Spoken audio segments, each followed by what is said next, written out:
প্রিয় ভাইরা, মুমিনদের দোয়া কখনো বৃথা যেতে পারে না।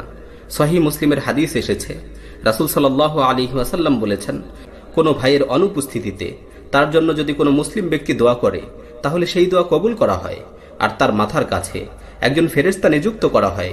যখনই সে তার ভাইয়ের জন্য দোয়া করে তখন দায়িত্বপ্রাপ্ত ফেরেশতা বলে, আমিন ওয়ালাকা বিমিসল, আমিন, এবং তোমার জন্যেও এমনটি হোক।